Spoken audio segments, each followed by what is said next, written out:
Hey, good morning. This is Mayor Valensky with Driving Markets. I'm going to do a shortened version today and we'll do a quick recap on where we're at regarding financial markets and what's happened. So here we go. The Dow, the S&P, the Nasdaq, European markets were all down yesterday on the back of recession fears. If you look at it, recession is the main factor that's driving the markets either up or down. In other words, when there is a euphoria that maybe there's going to be no recession or no further interest rate rises or no inflation, then the markets, as of last Friday, as you can see, shot up. However, the minute that people begin to settle down and investors begin to see that this is really just a temporary move, then the markets go back to the bear market stance. I did call it a dead cat bounce. If you look at my YouTube videos in Instagrams, you will see clearly I've been calling this a dead cat bounce. However, even in a bear market, which we are at the moment, there's rises and there's days when the markets shoot up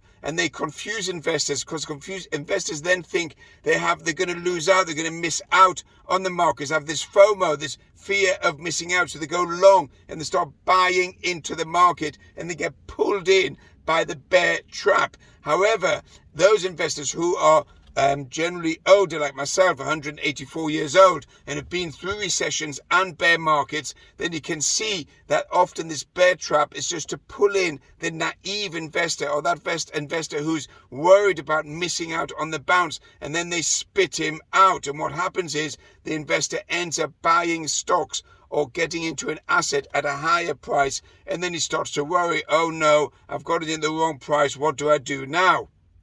So that is a major problem, and you've got to be very careful to trade the range. I've said this for the last few days. Trade the range. Whether you're a Bitcoin trader, crypto trader, FX trader, commodities, trade the range, because most of the assets now are range bound until there is going to be a clear direction one way or another, up or down. I personally, in my opinion, believe there is a clear direction down. We're on a downtrend, and it's just a matter of the market moving down over a period of time. As I said to someone yesterday, it's not going to be one straight move south. It's going to be slowly with bounces in between. So there's plenty of opportunities there to trade. Look at Bitcoin. Bitcoin fell yesterday over 7% and Ethereum fell over 8%.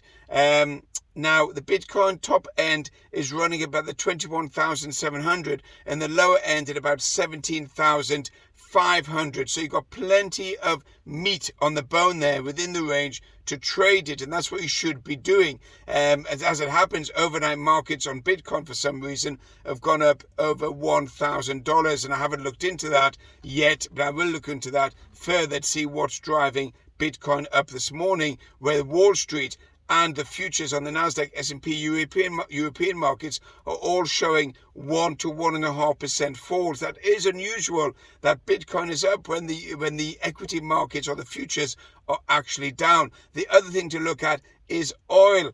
Oil fell yesterday over $4 a barrel. Now that is a lot, purely on the back of recession. Recession means less use of gasoline. There'll be less use of oil. In addition to that, the consumer is looking to save money, so they're cutting back on their travel, they're cutting back on their trips. In fact, driving markets might have to cut back, and we don't know where we're going to go now unless someone's going to subsidize all of the petrol I'm using on driving markets. I don't have yet an electric car, not yet. Maybe there will be one soon, but not yet. So oil has gone down. Commodity prices. Now, commodity prices also are being tested at the upper levels, because if there's going to be recession, then you're going to see commodity prices fall further. So that includes palladium, nickel, platinum, copper, etc. So you could see a fall in the commodity prices. FX, I've always said all along, dollar is a buy, because the inflation rate and interest rate factor on the US dollar and as a safe haven is going to push the dollar higher. US bonds, the yield fell yesterday down to 2.97 before closing at 3.02.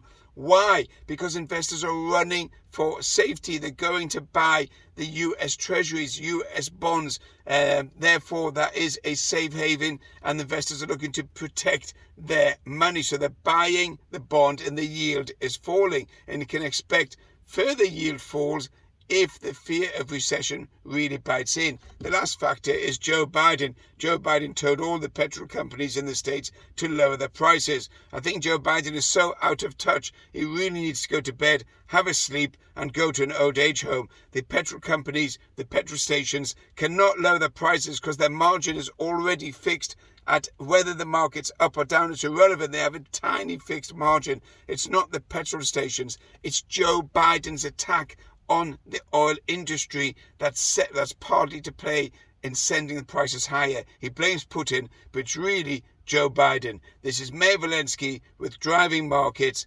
Catch me on YouTube, WhatsApp, LinkedIn, Instagram, Twitter, the full works. Have a good day. Have a good weekend. Stay safe.